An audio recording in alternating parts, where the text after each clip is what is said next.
Bismillahirrahmanirrahim. Assalamualaikum warahmatullahi wabarakatuh. Alhamdulillahirabbil alamin wassalatu wassalamu ala asyrofil anbiya'i wal mursalin wa ala alihi washabbihi ajmain. Amma ba'du. Rabbi shrah li sadri wa yassir li amri wahlul 'uqdatam min lisani yafqahu qawli. Segala puji dan syukur kita panjatkan kehadirat Allah Subhanahu wa taala atas segala nikmat dan karunia-Nya, yaitu nikmat iman, nikmat Islam, dan nikmat kesehatan, sehingga kita masih bisa berkumpul kembali di tempat yang mulia ini untuk melaksanakan salah satu kewajiban kita, yaitu sholat subuh berjamaah, yang insya Allah akan kita lanjutkan dengan ta'lim. Tak lupa juga kita ucapkan salawat dan salam kepada junjungan kita Nabi besar Muhammad SAW beserta keluarga dan sahabatnya, yang insya Allah akan sampai pada kita, dan pada yaumil akhir nanti kita termasuk umatnya yang akan mendapatkan syafaat darinya. Amin, amin ya rabbal alamin. Jadi waktu hari Minggu kemarin kan kita ada sedikit ngobrol tentang masalah nabi-nabi, ya. Jadi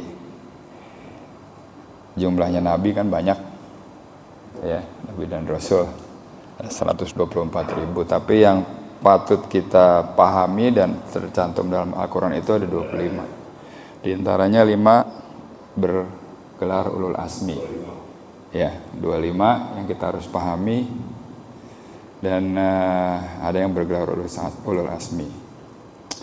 Jadi sebenarnya nabi dan rasul itu kan diturunkan untuk sesuatu tujuan, gitu ya. Jadi biasanya nabi dan rasul itu diturunkan untuk berdakwah, mengenalkan siapa Allah dan bagaimana aturan mainnya kepada satu kaum, ya. Nah, yang paling pertama adalah Nabi Adam. Nabi Adam itu kan memang kalau di dalam Al-Quran Al-Baqarah ayat 30 dan sampai 40-an, ya, masalah itu memang ditugaskan untuk menjadi khalifah, ya. Jadi Allah mau menciptakan makhluk yang mutaakhir, yang paling sempurna. Untuk apa? Untuk menjadi khalifah, atau istilahnya sebagai perpanjangan tangannya dia, walaupun nggak bisa menciptakan, tapi diberi kelebihan-kelebihan yang nggak diberikan kepada malaikat. Pertanyaannya adalah, sebelum Nabi Adam berarti kan bumi udah ada kan, gitu ya. Ada yang menghuninya. Kira-kira siapa yang menghuninya? Dari beberapa literatur yang saya baca itu, pertama-tama yang menghuni sebelum Nabi Adam itu adalah bangsa jin. Nah, Bapak-bapak tahu semua bahwasanya iblis itu adalah bangsa jin. Tapi iblis itu adalah jin yang terbaik yang beribadah ratusan tahun. Sudah dijelaskan waktu itu sama Pak Rahmat. Sampai dia bisa berkumpul atau satu level sama malaikat, gitu. Tapi ketika diuji dengan dia disuruh menyembah Nabi Adam untuk menyembah penghormatan, dia nggak mau. Nah, sifat sombong itu yang membuat dia terlaknat sampai hari akhir nanti.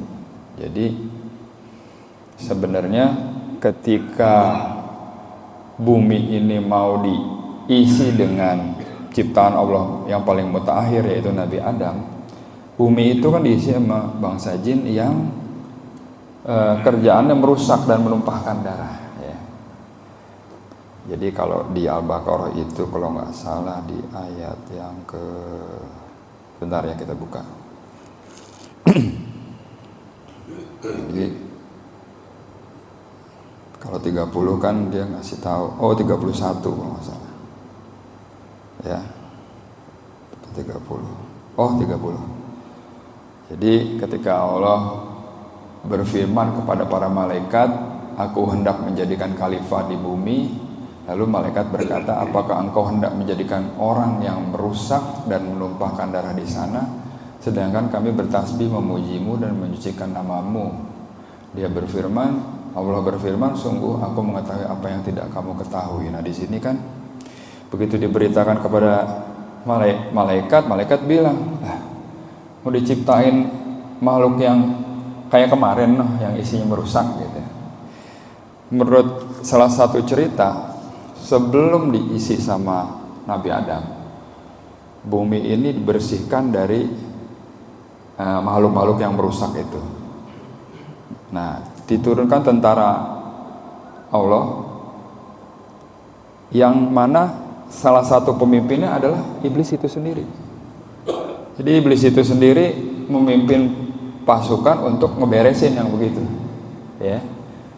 Ini ada satu wilayah dihuni oleh jin yang merusak, dibersihin, dibabat, lari. Ada yang lari ke laut, ada yang lari ke gunung kan gitu ya.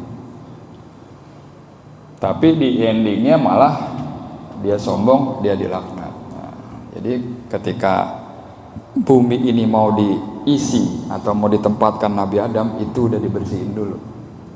Jadi ceritanya gitu. Nah, menurut beberapa literatur yang saya baca juga, Nabi Adam itu diturunkan oleh Allah ke bumi. Mendaratnya di mana kira-kira? Mendaratnya itu di daerah Asia Tengah. Kita bisa bilang sekarang India. Diturunkan terpisah oleh Bunda Hawa juga, oleh Allah Bunda Hawa diteruskan terpisah, yang satu di Jazirah Arab. Dia nyari itu diturunin, dia nyari, ketemunya di Jabal Rahmah. Ya, jadi kalau kemarin Pak Aleh wukuf tuh ada Jabal Rahmah, nah itu tempat bertemunya bapak dan ibu kita semua, Nabi Adam dan Bunda Hawa. Nah, nggak tahu ya. Nah itu karena begitu. Ketika diturunkan Nabi Adam kagak, kan dia kan di surga ada temennya gitu kan, ada temennya. Terus dia nyari, begitu di bumi dia, wah gue sendiri nih, dia nyari. Akhirnya ketemu. Nah ceritanya dimulai dari situ. Nabi Adam ketemu sama Bunda Hawa, dia mendiami bumi dengan semua ilmu yang diberikan oleh Allah kepada Nabi Adam. Dia mulai mengolah bumi, ya kan? Yang tadinya isinya makhluk-makhluk yang merusak, dia mulai merapikannya. Terus beranak pinak dia, ya kan? Nah, jadi Nabi Adam dan Bunda Hawa itu menurut Imam Abu Ja'far bin Jarir dalam tarikhnya punya anak 40 dari 20 kehamilan. Jadi kalau satu kali hamil lahir 2 kembar, ya kan? Pendapat tentang anak Adam dan Hawa ini juga disampaikan oleh Ibnu Ishaq serta tafsir Al-Qurtubi. Ada pendapat lain menyebutkan jumlah anak Adam dan Hawa yaitu mencapai 240 anak dari 120 kehamilan, di mana Bunda Hawa setiap mengalami kehamilan melahirkan 2 anak kembar, yaitu laki-laki dan perempuan. Di sini ada cerita baru lagi, ya kan? Anak Adam dan Hawa yang pertama yaitu Qabil dan Iklimah yang perempuan. Sedang anaknya yang terakhir yaitu Abdul Mughis dan Ammatul Mughis yang terakhir. Oke. Habis Qabil dan Iklimah itu, menurut riwayat yang disebutkan ada lagi Habil dan Labuda. Labuda ceweknya, Habil cowoknya. Nah, kalau kita pernah dengar satu pendapat yang kalau dari satu turunan itu dinikahkan, maka hasilnya kromosomnya agak-agak nyimpang, dan itu banyak terjadi di Afrika. Jadi adik dikawinkan dengan kakaknya, hasilnya anaknya cacat. Nah, tapi itu nggak berlaku ketika waktu zaman Nabi Adam. Jadi dia bukan nggak berlaku, artinya dia memberikan contoh ya. Waktu pertama itu Qabil dan Iklimah dengan nikahin, dia nikahinnya silang, ya kan? Nabi Adam anaknya banyak. Kabil dinikahkan dengan Labuda, Habil dengan Iklimah. Iklimah lebih cantik daripada Labuda, makanya Kabil nggak mau, ya kan? Padahal di situ ada satu pelajaran yang seperti dicontohkan tadi, begitu incest gitu, adik dengan kakak dinikahkan, hasilnya kan nggak beres, maka disilangkan. Kabil nggak mau, akhirnya terjadi yang namanya disuruh memberikan sesembahan kepada Maha Pencipta. Si Kabil itu dia fieldnya di sayuran kalau nggak salah, yang Habil itu di ternak. Kabil ngasih sayuran yang jelek-jelek, Habil ngasih ternak yang paling gemuk, yang bagus gitu. Akhirnya kalau dua ini siapa yang diterima, itu yang benar. Artinya apa? Habil akan dinikahkan dengan Iklimah. Kejadiannya yang diterima adalah korbannya si Habil. Kabil marah, terjadilah satu peristiwa pertama di dunia, yaitu peristiwa pembunuhan pertama di dunia.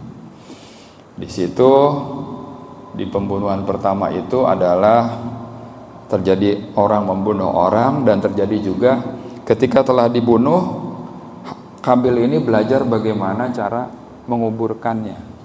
Ketika dia lihat ada burung gagak yang lagi berantem, satu mati, terus yang satu lagi nguburin dia. Terjadilah satu peristiwa lagi, pertama kali orang dikuburin, gitu. Ya, nah, oke. Di antara anak Nabi Adam itu ada yang namanya Nabi Syed. Ya, jadi memang di dalam Quran itu nggak disebutkan Nabi Syed, cuman dalam literatur lain. Jadi habis Habil, Kabil, Iklimah ada Nabi Syed. Nabi Syed itu menjadikan Nabi di posisi kedua. Jadi Nabi Adam melihat bahwasanya Nabi Syed ini mempunyai auranya, katakanlah gitu ya, auranya kena aura kenabian. Nabi Adam paham bahwasanya risalah yang dia bawa ini, mengemban yang katanya berdakwah itu harus diturunkan. Nah, dia ngelihat dari berapa anaknya Nabi Syed yang ditunjuk. Jadi Nabi Adam adalah ayah yang mempunyai banyak pengetahuan. Dia turunkan kepada Nabi Syed. Jadi Nabi Syed itu lahirnya di tahun 400 kehidupan Nabi Adam di bumi. Jadi Nabi Adam di bumi udah 400 tahun, nah lahir Nabi Syed. Allah memberikan tugas kepada Nabi Syed untuk melanjutkan kenabian. Nabi Adam mengingatkan Nabi Syed untuk menjaga kerahasiaan tugas tersebut, agar Kabil yang dengki tidak mengetahui. Jadi masih satu masa dengan Kabil ini. Salah satu tugas Nabi Syed adalah menetapkan batas antara alam manusia dan jin. Jadi dulu alam manusia sama jin masih satu, jadi jin masih keliaran, masih kelihatan. Nah, pada saat Nabi Syed ini membawa risalah, itu terpisah, ada hijabnya antara manusia dengan jin. Manusia nggak bisa melihat jin, gitu kan, tapi jin masih bisa melihat manusia. Nah, itu pada saat Nabi Syed. Jadi ceritanya adalah sebelum Nabi Syed bertugas, dahulu masih bisa dilihat jin atau setan yang berkeliaran. Jarak mereka dengan manusia nggak ada. Belakangan Nabi Adam telah diperlihatkan jumlah manusia, angka keturunannya udah banyak. Dia berpikir nih, kalau anak-anaknya banyak, udah gitu masih ada jin juga kelihatan, wah parah nih, ya kan, sumpek nih. Akhirnya apa? Akhirnya Nabi Syed itu juga berdoa, dan Nabi Adam juga berdoa untuk bisa memisahkan itu antara manusia dengan alam jin.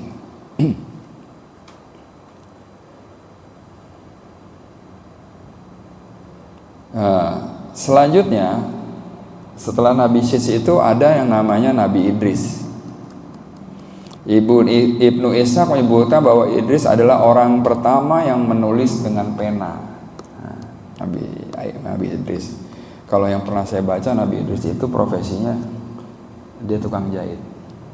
Dia bisa menjahit, dia bisa ini. Nah, balik lagi kepada Nabi Syed. Nabi Syed itu dianugerahkan Allah pengetahuan tentang macam-macam, Pak.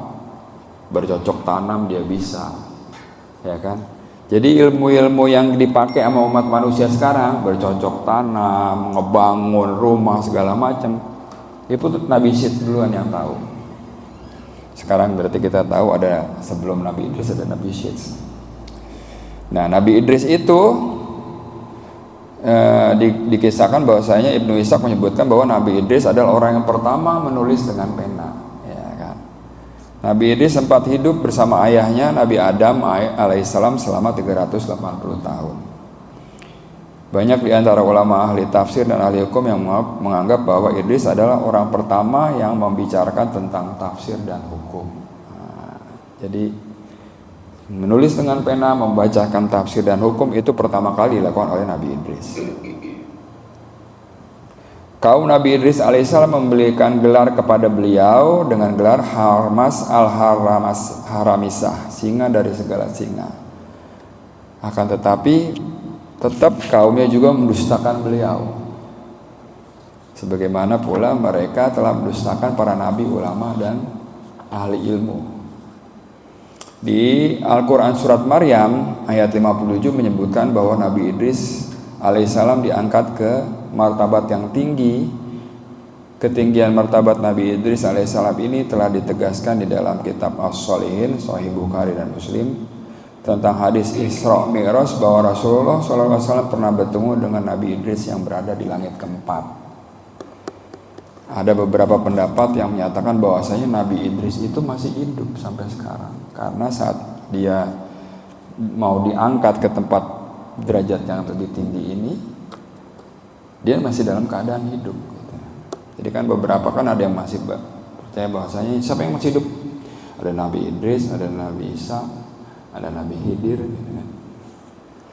Nah, setelah Nabi Idris itu boleh dibilang bahwasanya itu area daripada dakwahnya Nabi Adam.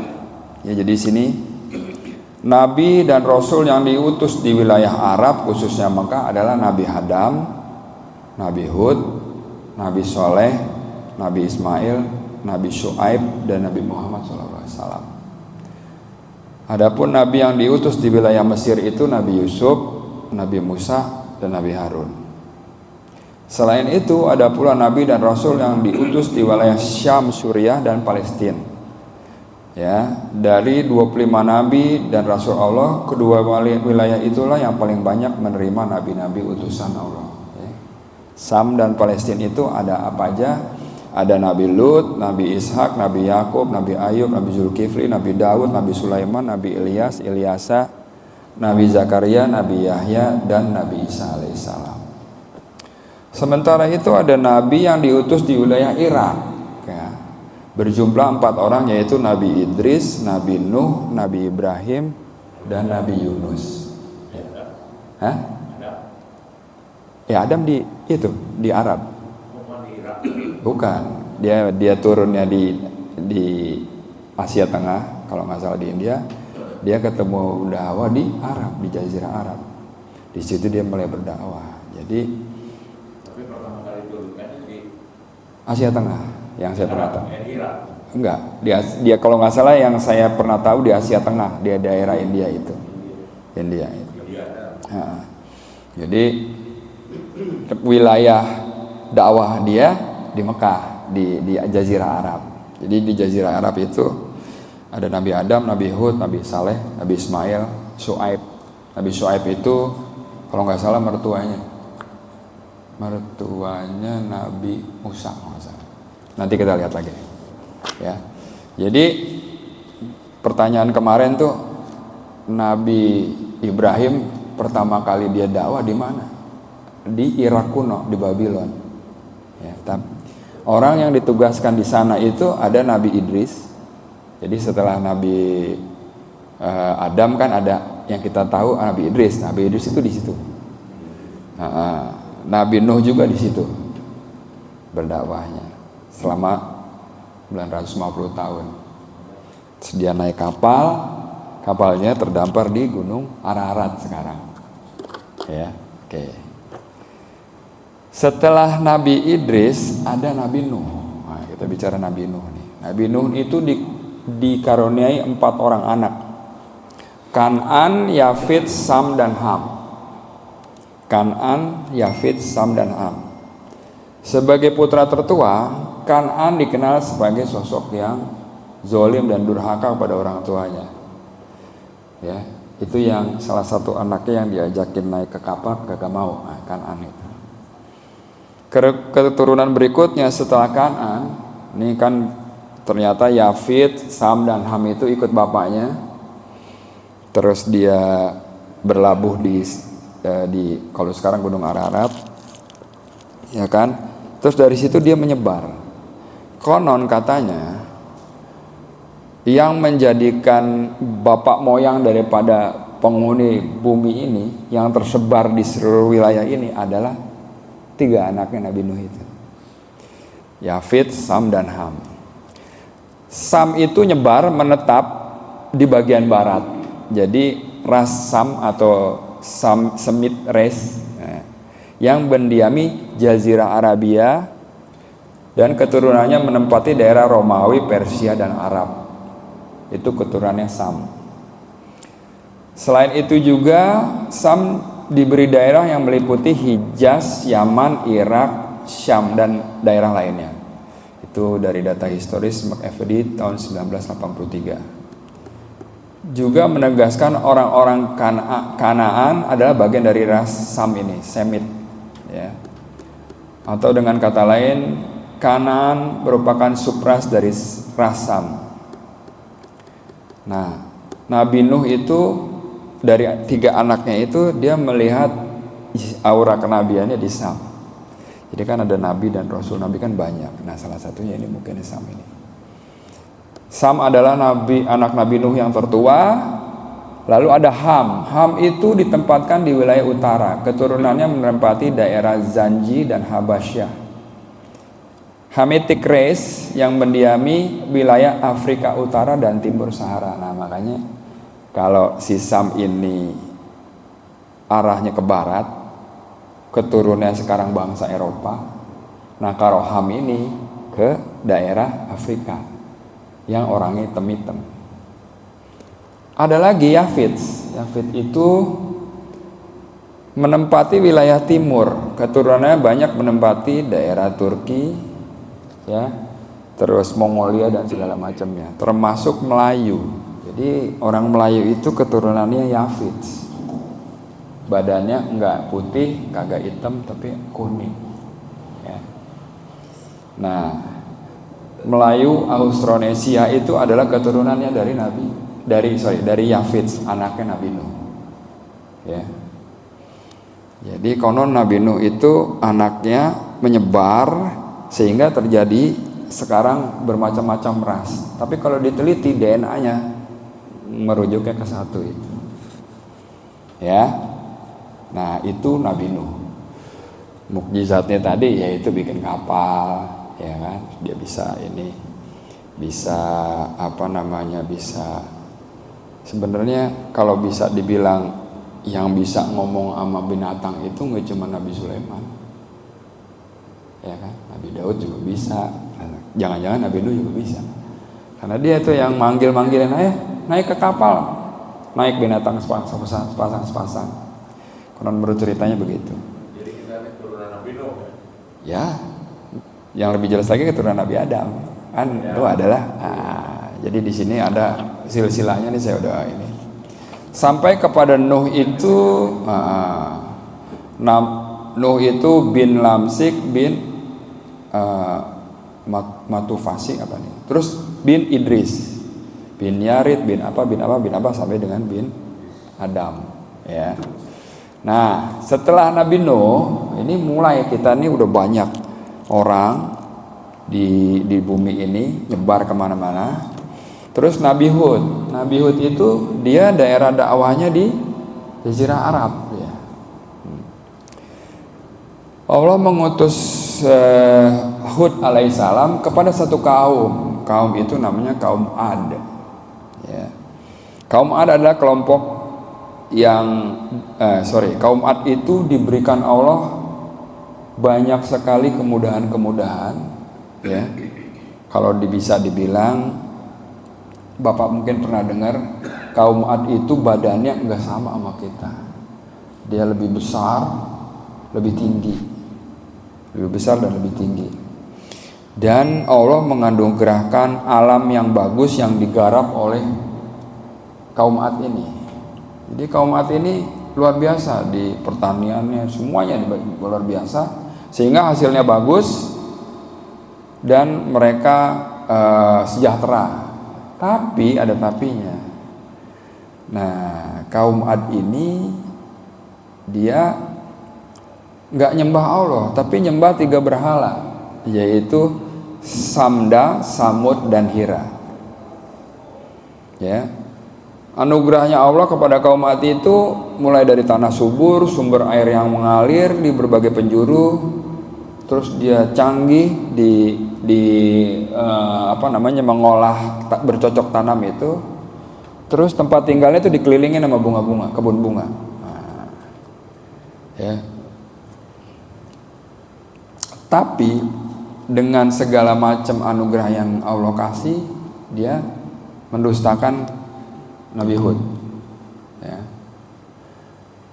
Nabi Hud dakwahnya ditolak dengan berbagai macam alasan, bahkan mereka nggak segan melontarkan ejekan serta hinaan kepada sang Nabi ini. Lalu Allah mengazab kaum Nabi Hud ini dengan apa? Dengan angin topan dan badai dahsyat.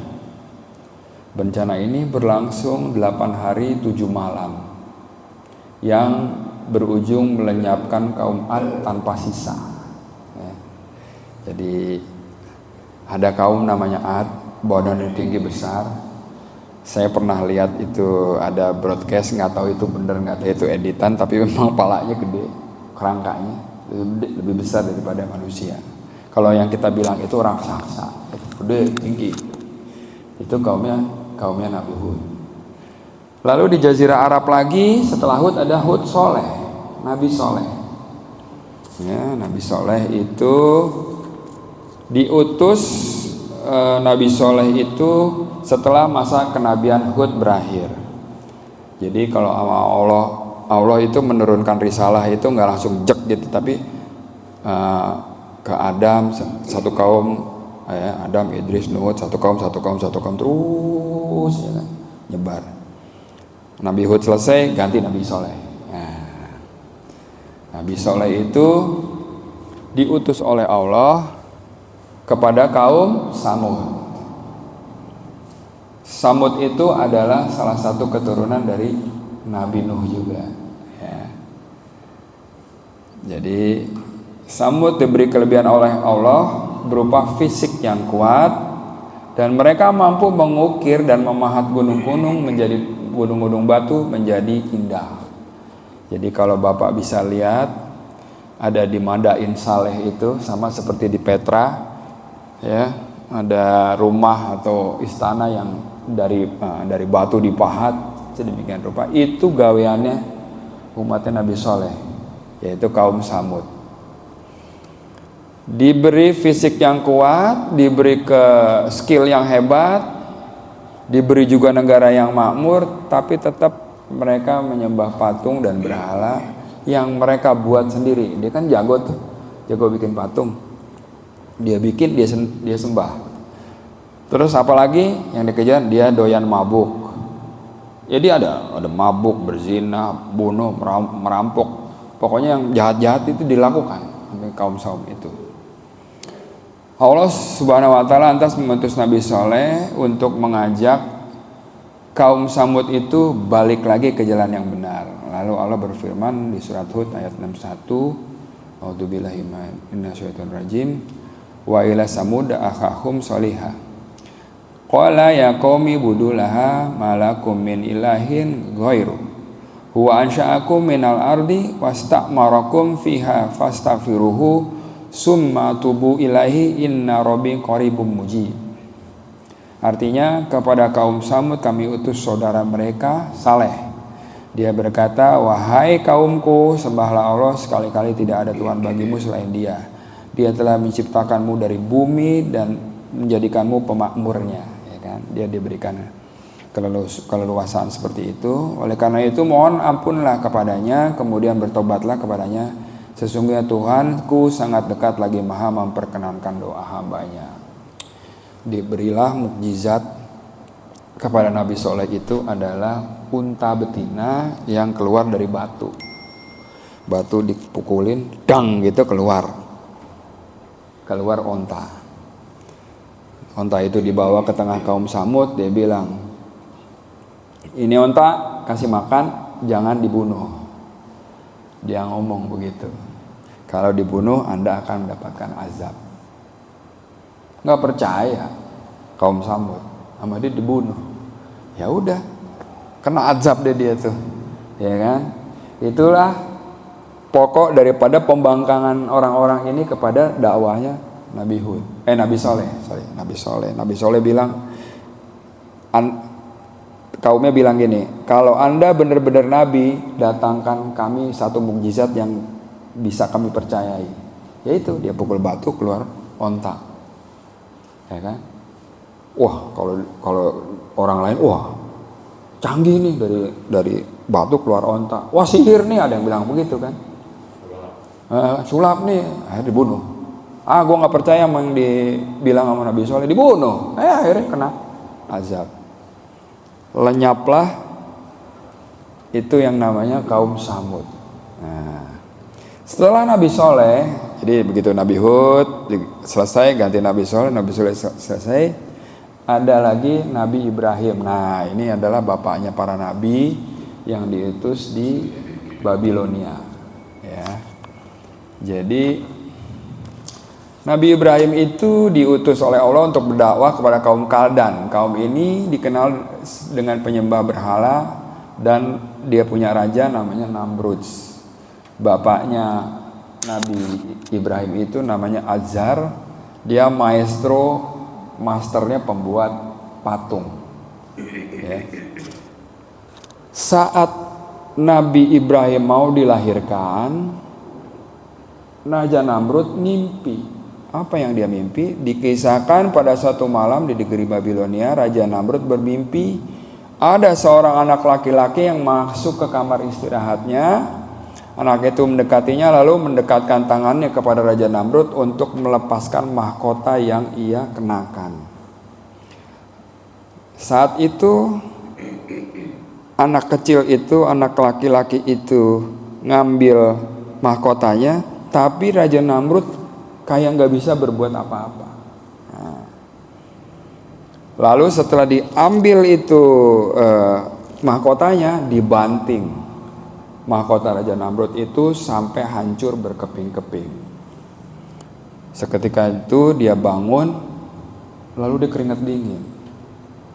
Besoknya dia perintahkan oleh kepada punggawa-punggawanya, siapa ini yang bisa nafsirkan mimpi kayak gini nih? Nah, ternyata kamu kerajaannya akan istilahnya dibinasakan kerajaanmu oleh anak laki-laki ini.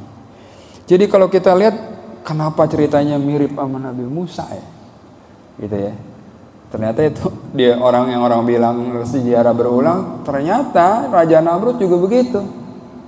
Ngimpiin anak laki-laki, lalu disebarkanlah tentaranya untuk cari anak laki-laki yang baru lahir untuk dimatiin. Nah,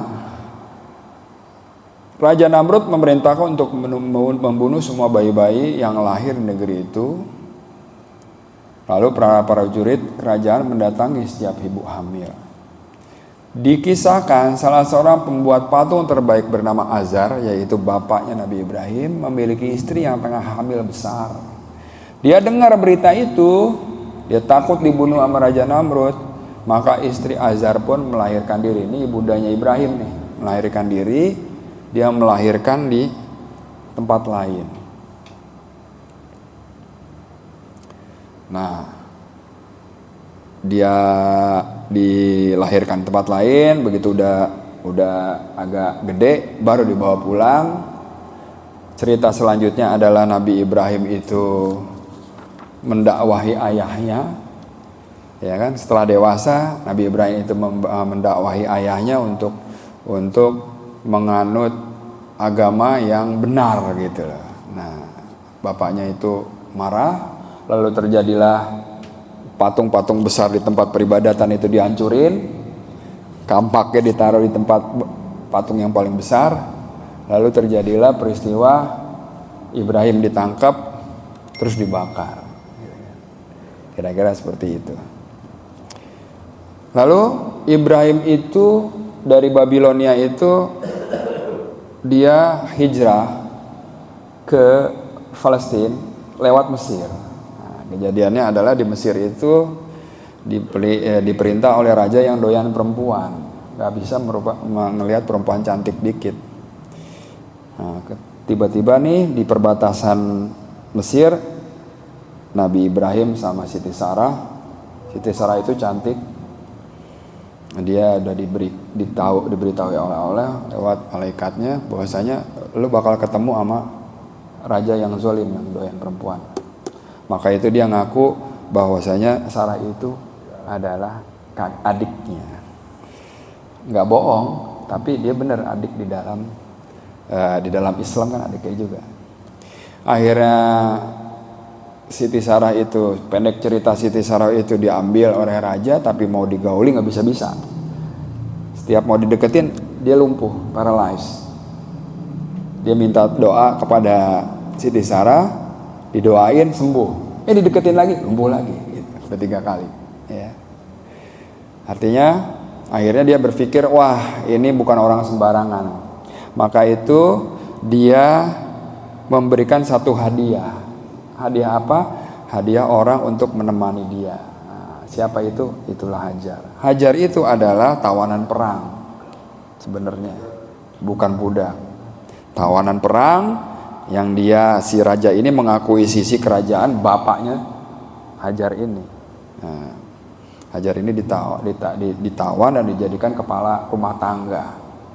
Nggak pernah disentuh juga sama raja zalim ini. Akhirnya dikasih. Dari situ, dari Mesir lalu berjalan menuju Palestina. Nah, di situ ada Nabi Ibrahim, ada Siti Sarah sama Siti Hajar. Cerita selanjutnya adalah Siti Hajar dinikahkan karena tiap kali doa Nabi Ibrahim itu minta, Nabi Ibrahim itu minta aku dikaruniai anak, karena dia tahu bahwa dakwanya ini harus harus ada penggantinya. Maka dia minta, ya Allah, minta. Doa itu didengar oleh Siti Sarah. Akhirnya Siti Sarah, udah itu Hajar dinikahkan saja. Benar, begitu dinikahkan lahir Ismail. Terus menurut perintah dari Allah lagi dibawa ke Mekah, lalu ditinggalin di sana ya. Dia balik lagi ke Palestina. Dari situ di Palestina itu didatangi oleh malaikat. Malaikat datang, ketok-ketok, ada orang nih. Nah, di situ malaikat tuh ternyata bisa berubah wujud jadi manusia. Ada orang, siapa? Saya mau memberikan berita baik bahwa kamu akan punya anak namanya Ishak. Kejadiannya seperti itu. Tandanya apa? Kamu nggak bisa ngomong sekian hari, ya kan? Terus Nabi Ibrahim memberikan sajian terbaik buat tamunya ini. Ternyata tamunya ini nggak makan, kan dipotongin domba tuh. Begitu dia nggak makan, dia mulai aneh, nih orang siapa nih? Nah, di dalam Quran diberitakan bahwasanya jangan takut, kami ini adalah utusan Allah. Oke, apa yang kamu bawa? Kamu akan punya anak. Nabi Ibrahim berpikir, aku udah tua, biniku juga udah tua juga nih. Nah, di balik tirai itu Siti Sarah dengar, bakal punya anak saya. Antara senang sama bingung gitu loh. Katanya malaikat yang berubah jadi manusia itu bilang, buat Allah mah kagak ada yang susah, bos, katanya gitu. Begini jadi, kun fayakun, maka jadi. Kamu hanya harus mengimaninya aja. Begitu kata malaikat itu. Akhirnya apa? Akhirnya disajikan gak dimakan. Terus dia tanya, habis dari sini bapak-bapak mau kemana? Oh, kami mau ke kampung sebelah. Ngapain di sana? Di sana banyak kaum yang luar biasa ininya, luar biasa berbuat dosanya. Oh, kampung itu? Iya. Di situ ada saudara aku namanya Lut. Iya, aku mau datang ke dia, mau kasih tahu, mau suruh dia pergi sebelum subuh. Jadi kalau dilihat Nabi Lut sama Nabi Ibrahim itu satu masa, lain tempat aja. Menurut cerita Lut itu ponakannya Nabi Ibrahim, saudara. Ya, jadi pendek cerita, dari keturunan Ibrahim yang ditaruh di Arab, Ismail alaihissalam, turunlah turunlah ke bawah sampai akhirnya ke Nabi Muhammad sallallahu alaihi wasallam. Nah, ketika yang dari Ishak turun ke bawah itu banyak, Pak. Ada Yakub, Yusuf, Musa, Harun, Yunus, Ayub, Zulkifli, Ilyas, Ilyasa, Suaib, sampai ke Nabi Isa. Makanya dibilang semuanya yang ada di situ itu, yang ada di Palestina itu, buat kaum media tuh banyak, nggak cuma 1-2, banyak nabinya. Tapi yang kita tahu apa? Sama Bani Israel, nabinya itu didustakan, bahkan dibunuh, gitu ya. Jadi di surat Al-Baqarah ayat 260, mukjizat Nabi Ibrahim adalah menghidupkan burung dipotong, sebar ke 4 bukit, ditepokin balik lagi. Ya. Mukjizatnya seperti itu. Terus udah gitu apalagi? Enggak mempan dibakar. Ya. Setelah Nabi Ibrahim ada Nabi Lut. Nah, Nabi Lut itu keturunan Nabi Hud dari Haran. Bapaknya Haran, atasnya keturunan Nabi Hud. Ya. Nabi Lut itu semasa dengan Nabi Ibrahim.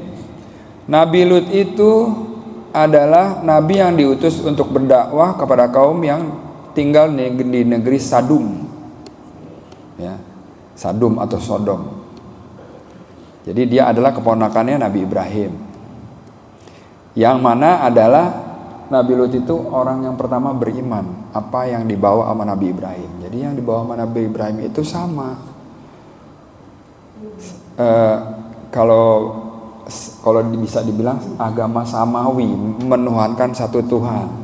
Jadi kalau dibilang seluruh Nabi Rasul itu Islam, iya karena satu yang diajarin sama. Nabi Adam ngajarinnya sama, Idris Nuh terus ke bawah sama. Gitu. Makanya ada orang bilang, Islam adanya baru pas Nabi Muhammad jadi Nabi Rasul. Enggak begitu. Iya, mentauhidkan Tuhan gitu kan, satu itu. Ya. Ya, itu udah jadi satu statement bahwasanya seluruh nabi dan rasul itu ajarannya sama, menuhankan satu Tuhan. Ya. Jadi Nabi Lut itu, balik kepada Nabi Lut itu diperintahkan untuk memperbaiki akhlaknya kaum Sodom dan Gomorrah ini.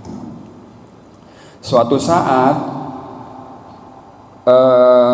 tamu yang dari Nabi Ibrahim itu sampai ke perbatasan dan dia mencari Nabi Lut, ketemu, ya kan? Masuklah dia. Begitu diketok, tok, assalamualaikum. Begitu dibuka, dia ngeliat 2 orang ganteng, Pak. Malaikat ini ganteng. Waduh, bahaya nih kalau ketahuan sama halayak ramai gitu, bisa dipakai nih gitu. Suruh masuk, ya kan? Suruh masuk, ditutup pintunya. Dia tanya, Pak, Bapak kemarin mau ngapain? Gitu. Terus dia bilang, kami ini adalah utusan Allah. Gini. Bisa kita tahu bahwasanya orang-orang yang ditunjuk oleh Allah untuk jadi nabi dan rasul itu auranya beda, Pak. Begitu tuh orang ngomong begitu, malaikat yang nyuruh jadi manusia itu ngomong begitu, udah langsung nyeklek. Terus lagi dia ngobrol, istrinya Nabi Lut ngelihat dari dapur, wih ganteng nih cowok. Dia keluar ngobrol di pasar, wih kawan-kawan, ada mangsa baru nih, gitu. Siapa tuh? Ada 2 tamu ganteng-ganteng di rumah gue katanya. Bisa kita lihat istri yang durhaka yang kayak begitu tuh, ya kan? Begitu itu gerombolan datang dong ke rumahnya, kotok, dor. Nabi Lut katanya, gua tahu lo punya tamu yang kita senengin katanya. Tahu apa yang dibilang Nabi Lut? Nabi Lut keluar, dia bilang, umatku katanya, halayak ramai katanya. Nggak bisa apa kamu datengin perempuan, jangan datengin laki-laki. Datengin maksudnya senengnya sama perempuan aja. Ini ada anak-anak saya nih perempuan, kalian nikahkan deh. Terus apa kata gerombolan itu? Kayak nggak tahu aja loh katanya. Gue nggak suka sama yang begitu, gue suka sama yang ganteng-ganteng nih gitu. Makin takut kan, tutup ngomong, Pak gimana nih ya, ngomong gitu ke malaikatnya. Nggak bilang, jangan khawatir bos, kami malaikat, kami bisa lolos dah dari mereka ini. Akhirnya dia bilang, Nabi Lut, kamu dan pengikutmu kumpul malam hari sebelum subuh, belum subuh, kamu pergi keluar kota dan jangan ada yang nengok ke belakang. Gitu. Nah di tengah-tengah ngobrol itu Nabi Lut, ini bukannya mau subuh nih, jadi udah malam tuh Pak kejadiannya. Ini bukan mau subuh nih, ya udah buruan kasih tahu tuh kaummu, kata dikasih tahu kaumnya, guys kumpul, titik kumpul di sini, cabut ya keluar kota. Nah kaum Sodom dan Gomora itu diazabnya dengan itu gunung meletus, ada bara api dan segala macamnya, ya. Nah part pertama adalah sampai Nabi Lut dulu ya. Nah Nabi Lut itu nanti setelah dia pergi, ya istrinya nggak ngikut Pak, karena termasuk istri yang emang ditakdirkan oleh Allah. Jadi ada anak yang nggak ngikut bapaknya, Kanaan itu anaknya Nabi Nuh. Ada bini yang ngikut suaminya, ya bininya Nabi Lut itu, ya. Ada orang tua yang nggak ngikutin anaknya, yaitu bapaknya Nabi Ibrahim, gitu, ya. Nah sampai dengan sampai dengan Nabi Lut, ya Nabi Lut itu keluar dari kota Sodom dan dia akhirnya berdakwah di luar itu. Selanjutnya nanti ada Nabi Ibrahim ke bawah, ada Ismail, ada Ishak dan segala macamnya. Ya kira-kira itu aja yang bisa sampaikan. Mudah-mudahan bermanfaat, menjawab kepenasarannya bapak-bapak semuanya. Mudah-mudahan kita bisa paham lagi bahwasanya memang rasul-rasul itu diturunkan kepada satu kaum dan beberapa rasul yang dianugerahkan kitab suci. Ya, diantaranya ada Taurat, Zabur, Injil, ya Quran. Yang mana sebenarnya Zabur, Taurat, Injil, Quran itu satu garis mengesahkan Tuhan. Nah, cuma pengikut-pengikutnya yang merubah-rubah itu. Kira-kira itu aja, mungkin ada yang mau ditanyakan? Jadi Pak Anto, ya.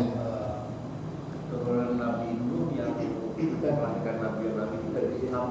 Iya, Sam, benar. Dia kan di Jazirah Arab dan itu Sam. Karena Raja Ham itu turunnya dari Ham. Ya, dari Ham, betul. Enggak? Assalamualaikum. Iya, jadi dari Ham. Jadi Ham itu nggak hanya ke Afrika, tapi sebelum Afrika. Jadi kan Mesir itu masuk Afrika, ya kan? Di atasnya Mesir udah bukan Afrika lagi kan? Afrika, pokoknya paling atas itu udah ke tanah Arabia Saudi, tanah Jazirah Arab gitu loh. Jadi turunan Ham, Namrud itu. Nabi-nabi dari Ham. Nabi-nabi yang di Palestina tuh dari Sam semua, gitu. Nggak ada nabi yang dari Yafid, nggak ada. Kira-kira gitu Pak. Jadi memang kalau kita lihat salah satunya bayi itu pantatnya biru. Kalau masih bayi, nah itu kita sama bayi yang ada di Mongol, sama biru juga. Artinya kita punya DNA dari sana. Dari juga. Hah? Dulu kita biru. Biru, coba sok. Emang berarti apa? Hah? Tanya mamanya atau sama kakaknya. Dulu pantat saya biru nggak gitu. Yang saya pernah baca seperti itu. Jadi memang ada satu ciri di mana Yafits itu anak keturunannya kulitnya kuning, hidungnya kagak mancung, matanya agak sipit, kagak belok. Tapi turunan Ham itu agak hitam. Nah, Raja Firaun itu turun dari mana ini kan? Firaun biasa dari Ham, Pak. Iya. Raja Namrud itu saya pernah sedikit membaca, bukan putih Pak kulitnya, agak-agak hitam memang, agak-agak berwarna gitu. Nah, Yafit itu tidak hanya ke Asia Pak, tapi ke Amerika juga. Jadi Indian, suku Aztec, apa itu keturunan Yafit semua. Bisa kita lihat deh kalau direndengin gini Amerika Latin, sama Indonesia, sama Polinesia, ya, Asia Pasifik sama orang Hawaii sama, mukanya begitu, kulitnya begitu. Itu turunan Yafit semua, gitu. Nabi Adam sama Hawa Iya. Bersamaan, tapi beda wilayah. Iya, memang dibuat seperti itu. Karena apa? Karena disinilah yang dia bilang di dunia itu nggak sama di sorga. Di sorga minta apa ada. Kalau di sini mau apa usaha dulu nyari. Nah itu. Makanya nggak dicereng jatuh langsung di Jazirah Arab, nggak, dibuat cerita seperti itu supaya ada usaha ketemu. Kan Siti Hawa juga nggak diam aja Pak, dia usaha juga nyari. Aduh, laki gue kemana nih gitu, coba cari, akhirnya ketemu. Alhamdulillah ketemu di Jabal Rahmah itu. Nah disitulah mulai oke, kita united lagi nih, bersatu lagi, bikin keluarga di situ, anak pinak, ya. Oke, saya rasa cukup. Mudah-mudahan bermanfaat. Lebih kurangnya saya mohon maaf. Kita tutup kaji kita dengan membaca doa kafaratul majlis. Subhanakallahumma wa bihamdika asyhadu an la ilaha illa anta astaghfiruka wa atubu ilaik. Wabillahi taufiq wal hidayah. Wassalamualaikum warahmatullahi wabarakatuh.